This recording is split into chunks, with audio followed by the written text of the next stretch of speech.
Wonderful morning to you right here, as you said on this morning on ITV. And this segment, we'll surely be talking about the issue surrounding the aviation in Nigeria and a whole lot of interesting things surrounding it right there. And also the bid to have in Nigeria air are flying in the airspace of Nigeria. And also joining me this morning is my co-anchor, talking about no other person than Charity.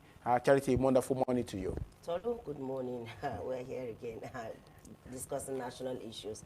In fact, the Nigerian Air, since the commissioning of that Nigerian Air, there's been controversies. There's been controversies as to the origin of that Nigerian Air. So it's something that is on the front burner, and we really need to tackle this. Thank God we have an expert, an aviation expert, talking about to talk about these issues with us. And also linking up with us, just like Charity said, it's no other person than Dorito Godi Ike. It's a pleasure having you this morning. Hi, Tolu, good morning. I know when we talk aviation, good morning. You're welcome, sir. When we talk aviation, you are the first person that comes to mind, especially in the Federal Capital Territory and Nigeria. First, let me tickle your fancy. I know you've been following a series of events you've been involved with in the aviation sector for so many years. When you heard about the dream of having a Nigeria Air, what really came to you? What really comes to your mind? Oh, well, I must be frank with you. It reminded me of Nigeria Airways, the best airline the world ever had. As a matter of fact, Nigeria Airways was said to have the best pilots in this entire world. And no Nigerian would have known or believed that that was the quality of the airline that we had. And out of sheer irresponsibility, carelessness, we destroyed that awesome airline. And so when the idea of Nigeria Air came, I took it with mixed feelings. One feeling of, if we've learned lessons from what went wrong with Nigeria Airways, then the likelihood was that we were going to do it right this time around. And so I kept my fingers crossed and continued to wait, and hoping that by now Nigeria Air would have been all over Nigeria and all over the world. We're still waiting. Talking about waiting, and let's put into perspective what's really happening with Nigeria Air. We know what it is like when government run a system, how challenging it has always been, how people take things for granted. Let's take, for instance, what is happening in the refinery sector, where we talked about rehabilitating some of our refineries. It has been quite difficult. But one individual has been able to bring that to light somewhere in Lagos. With the prevailing circumstances, don't you think the government should not have thought that there is no point with trying to own an airline? Let's private sector to continue. We will not be the best in both we are experiencing right now. Oh, well, yeah. That brings us to the race structure. I think the structure of Nigeria Air is largely misunderstood by Nigerians. And the reason the misunderstanding is lying there and causing this chaos that we have on our hands right now is because Minister Hadi Sirika didn't realize the power of the media and the power of information, the power of communication. I wouldn't know whether to describe him as a shy man or whether to say that it was sheer lack of realization of what should have been done. The information that should have been out there for Nigerians to understand and appreciate what was going on with the setting up of Nigeria Air was not there. And that has brought us to this point where people are speculating all sorts. But the reality of it is that Nigeria Air was not structured to be a government business. No. Nigeria Air was not structured to be. It was structured to be purely private for private investors to to come in and get everything that needed to be done, which was why after going through the ICRC, the Infrastructure Concession Regulatory Commission, that project went through the ICRC, got its approval, and bidding took place, which at a point was won by the Ethiopian airline. And the reason given at that time was that Ethiopian airline remains one of the 3 most profitable airlines in the world, and then #1 in Africa. So they had those biddings, and it was won by Ethiopian airline. But as these things went on, if an astute journalist and a TV journalist like you and Charity are not in the know of the fact that government was not going to pay or $1 into that project, who else in Nigeria was in a position to know? If you did know, and Charity, you didn't know. Tell me who in Nigeria would estimating the power of action and the power of communication, and then of course what the media is there to do for the nation and for the society. That's where Honorable Minister Hadisiri wrong. So okay. The university is that Ethiopian airline was unveiled as Nigerian Air, and I was thinking for the federal government to go ahead and do something like it. Is it unusual for this to happen? Oh well, I'll tell you what transpired. There again, everything that went wrong and seemed to still be going wrong, every one of them revolves around dearth of information. Okay. In reality, Nigeria Air, I want our viewers and listeners to get it straight and right. Nigeria Air was not structured to be a government business. Okay. It was not structured to be a business where Nigerian government was supposed to dump money and then people will begin to embezzle. No. It was supposed to be purely public-private partnership? That's correct. Not even public-private. It's purely private investment. Private investment thing. Yes, enterprise. That was what the structure was, and which was what was approved by ICRC. But I keep wondering, did we have a very shy fellow in charge of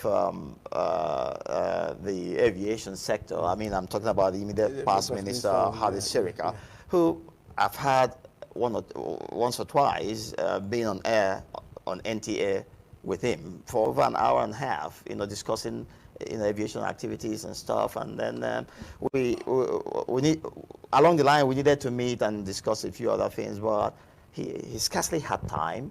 And at the same time, it would appear that he's not an individual that likes to talk a lot and likes to share information. Away from his personality, he has people who are supposed to make that information available. That's correct. But why was there desperation to do that before the last administration lays off it? Because it creates a whole lot of uncertainty. People have something. Here is what happened, and it's no business defending anybody. Yeah, I don't get patronized by the aviation sector. By the way, I mean, professionally, I'm a licensed surveyor and valuer with a deep passion in the aviation sector, and I got into personal research, bought all the equipment I needed to know what exactly happens with the airplane and everything, and I studied them. And as a matter of fact, I'm as good as a pilot, except that I can't fly the real. I can't fly the real thing, but I fly on my simulator. The truth remains that the Nigeria Air Yeah. is a private enterprise. Yeah. Ethiopian Airline. I want to link it up to Okay. what transpired and why this misunderstanding. Exactly, yes. Because came because what went out was that Ethiopian Airline was painted as Nigerian Air Well, and that's brought communication to gap. the country to be commissioned. Yes, that's correct. That's the information out there, because the true information that should have gone out before the first one was not there. Yeah. And there is no vacuum in the world. You must always fill it up with what needs to be known. Now, Ethiopian Airline had already won the bidding for to take charge of the Nigeria Air. That's correct. And so when it was time for Mr. President Muhammadu Buhari, who, of course, started this whole process, the minister thought that it was important to do a demonstration of what Nigeria Air will look like. Correct. And I used that to honor the president that started it all. Wow. Because he had a few. Was that necessary? He had a few days to leave. So that thing that happened that day was actually a demonstration. A demonstration. Looking like it. And because like a sample. Yes, and because Ethiopian Airline is synonymous with Nigeria Air in the sense that if you were to rule out, it's the same Ethiopian Airline that will bring the major part of the cash, and it doesn't have to be cash. Yeah, they can convert some of their airplanes on lease agreement to Jet of Nigeria Air, and then you change the the branding of the airplane from Ethiopian Air to Nigeria Air, and it becomes Nigeria Air and gets registered, and all the call signs will be Nigeria Air. And so it's either the cash lease, because anybody who understands how the aviation world works would not put down cash to buy airplanes. Okay, you don't really buy. Okay, you lease. Yes, and there are so many, types of leasing that you can do. The two major ones known by the world, the wet lease. You take an airplane from an agreement, much rent to pay for for the period you're using it, and then it comes along with crew, the pilots and the service individuals, air hostesses and hosts, and the rest of them. All right, so that's the one they call the wet lease, and then you have also the dry lease, which simply means keep your crew. Just give us the airplane because we have our own crew. You just take the airplane without the crew, and that constitutes dry lease.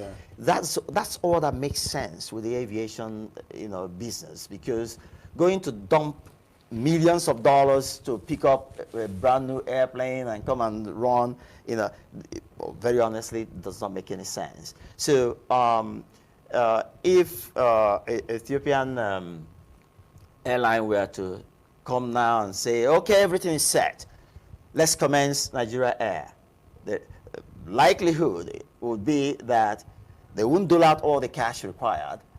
They would take some of their airplanes, about 5 of them or 10 of them, as the case may be, rebrand them to Nigeria Air, come in, depending on what the real agreement stipulates. Is either they come in with in form of, that's to say they will bring their pilots and the rest of them, but it will be very silly of us as a people and as a nation to accept a wet lease, because we are going to be denying our own people the job, the job that they need. I mean, we have a lot of good pilots. Nigerian pilots are still the best in the world. They're very careful people. And then, of course, the air hosts and hostesses and the rest of them. So what would make sense is the Ethiopian airline to, sign up this lease agreement and then come in. And that lease agreement is between Nigeria Air as an entity and Ethiopia.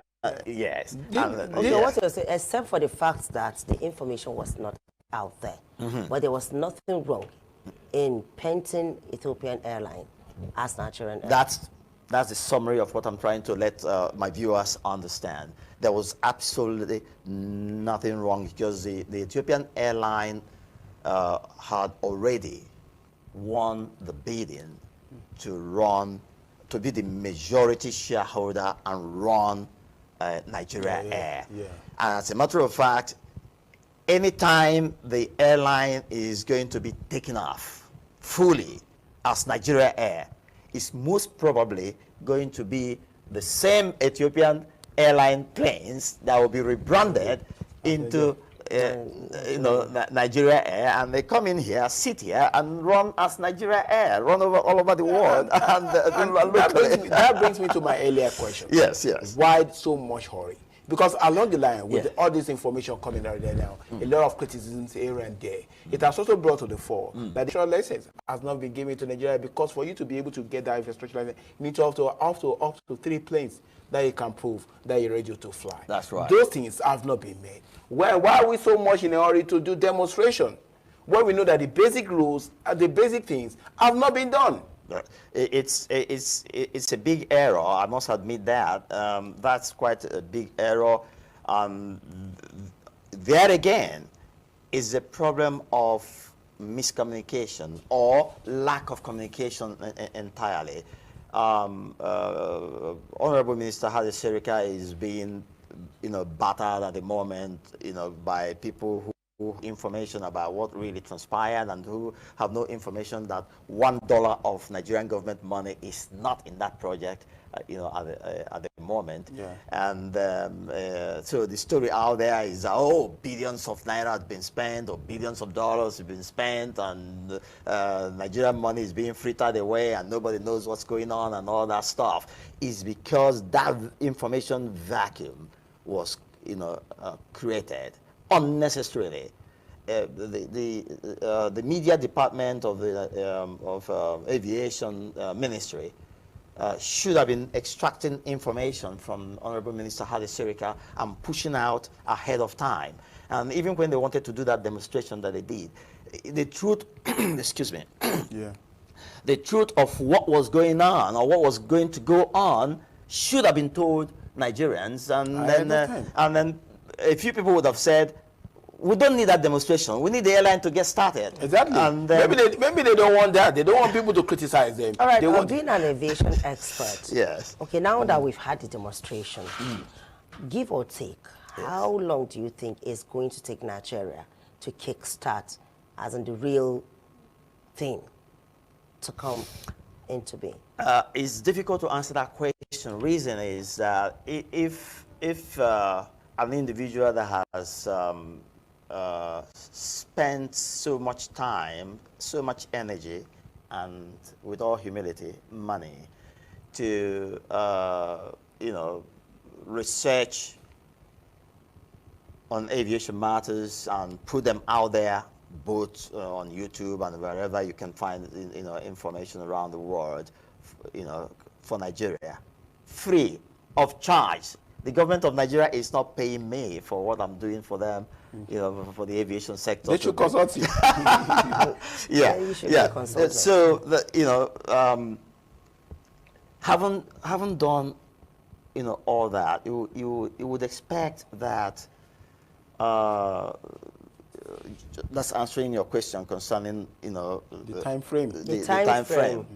You would expect that as an expert. Yes, that people like me would have been invited around to follow what was going on for whatever value we can bring to the table. That's correct. And then sharing information about what's going on, should have been there.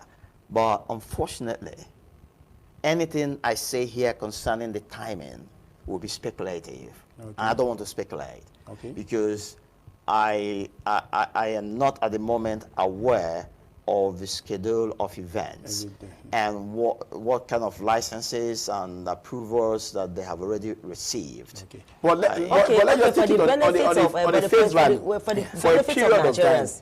For the benefit of Nigerians Yes. watching us and listening now, Yes. what are the basic things a country needs to put in place its own, like what are the basic things Nigeria needs to have natural air running? Oh, well, you see, the aviation sector is a very highly regulated sector. Highly regulated, not only even within the country, but with, say, ICAO, the International Civil Aviation Organization. I mean, there are a lot of, licensing required, a lot of approvals, for instance, our own NCAA, Nigerian Civil, Aviation Authority. They are the ones actually saddled with control of, the aviation. Yes, not necessarily airspace, but the technicalities of safety in the aviation sector. The NCAA is specifically saddled with that, and therefore it's their business to check every airplane that will come in that is serviceable, safe to fly, and up to date. They will have to find all those and be satisfied that the planes that will come in to fly in our airspace would be safe planes, and then they give their certification on those planes. It's only at that point that whether you brand them Nigeria Air or you brand them whatever you brand them, and they come into it's only at that point when the NCAA certification has been obtained that you can proudly beat your hand on your chest and say, yes, we're set. Yes, we've been permitted to come and fly here and do business. Unfortunately, the information that emerged after that demonstration took place was that the plane came in as Ethiopian Airline call sign, and ironically, bearing the Nigeria Air, what I call it, emblem or logo. Yes, I think it's a better word. The Nigeria Air, logo. It was branded Nigeria Air, but as he flew all the way from Ethiopia. And of course, the way it works up there in the sky. One airport hands over to the other and to the other as the plane flies across the world. They keep getting handed over because every airspace is controlled by a particular, and so your call sign, your registration number, and everything will be with them because they are the ones that will tell you what's happening in the airspace where you are, whether you should go up a little bit to avoid, crash with other airplanes that are in the sky, or whether you should come down, or what direction you should go, for purely, control and safety. And so, it wasn't, I must admit, it wasn't right to have kept Nigerians in the dark. For that demonstration that took place. That is what has given birth to this whole hullabaloo we have on our hands. But in reality, my research work, my finding remains that there is not 1 naira or $1 of Nigerian government money in the project at the moment. Okay, yes. Now away from this. Now let's talk about, we talked about Nigeria Airways way back then, all the things that were made to make it happen at the end of the day that led to the where we are right now. But when you look at other crimes, we have the British airline, we have the South African airline. Yes. Are they also, is it the same process of Nigeria Air that is also happened with British airline or South African airline? Oh yeah, as a matter of fact, there's no airline in any part of the world that can be set up without appropriate approvals, both by the local agency, just like our own NCAA is the local agency in charge of safety and you know, and the technicalities of safety and security, you know, and then globally, you have the ICAO, the International Civil Aviation Organization, and then and the way they are structured, they have the authority and power to impose sanctions on even the flights fly in here. And so they can tell us the do's and don'ts, and you know, if they change the rules, they impose them on us. And if you want to be in the sky, you must obey. So that's the way the aviation, you know, sector is structured. It's highly regulated, and if it's not so, very honestly, every day, with the hundreds of thousands of airplanes all over the world, you will be having tens and tens of thousands crashing daily. But it's still a safe way to travel because it's scarcely hear about it. It's only once in a long while. Yeah, to re-emphasize what I'm trying to say is, yes, when you look at the structure we are trying to have with the Nigeria Air, yes, totally not owned by Nigeria, but the Ethiopia Airline, is this the same structure that works for South African Airline? Okay, I'm not get you. I'm not get you are making. It's not necessarily going to be, and everything depends on the state of any, but it depends that is safer and better for this kind of business to be run as a private sector business, because government has no business doing business. Well, government has no business doing business. If you really want it to be, you know, properly run profitably, then it has to run as a private enterprise. I give you an example of what went on in the Nigeria Airways days. Nigeria Airways, when this had been as private enterprise, have come. I was a young businessman in those Nigeria, and then I used to be known at the Apapa office, where they had their headquarters in Lagos. They had a nickname for me, and that was Must Fly. That was my nickname. They gave me. And why did they nickname you? Because at that time I was flying either to the UK or to the US virtually every fortnight, and especially to the UK, and it was by Nigeria Airways. So anytime I walked in there, I would say, Must Fly is here. And guess what I noticed? Excuse me. Each time I got there, they announced that the flight was full. But I would notice one officer whisper to the other, and after all the whispering, out of the blues, Must Fly, we get a ticket. And then I didn't understand what's going on at that time.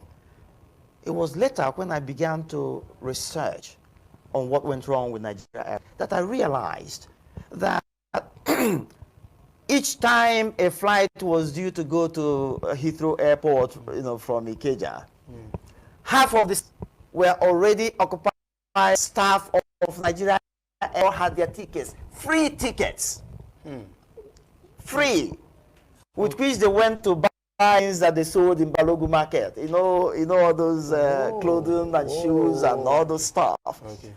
And so 50% of... So it was more like a family dinner. Yeah. And that led to the death of Nigeria. That's correct. It was one of the things that killed Nigeria Airways, because each time they bought aviation fuel, paid the pilots and the rest of them, 50% of the money that the true passengers paid wasn't enough to pay those bills. What more, making profit? So, and then again, government officials were also flying from one part of the world or one part of the country to the other free. Free. That's what happened.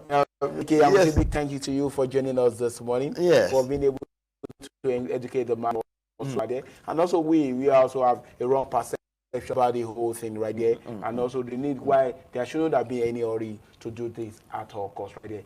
Hopefully, as events unfold, we can still have you again in the studio Yeah. and still talk about these things. Well, right I know that shortly, very shortly, it makes sense for the minister to and defend himself. We've just been hearing from one side of the divide. Yeah. Yes, and we haven't heard from the minister. But I have been urging him on my aviation platform, the Aviation Club International platform, where he also belongs. I said, Minister, speak up. I need to hear you. Okay. Hopefully we can get him to speak on this and other issues right there concerning the aviation sector. I want to say a big thank you to Godeke for linking up with us morning. We are going to take a quick break right now and we'll let the Benin Network studio will also be standing by another segment of This Morning on ITV.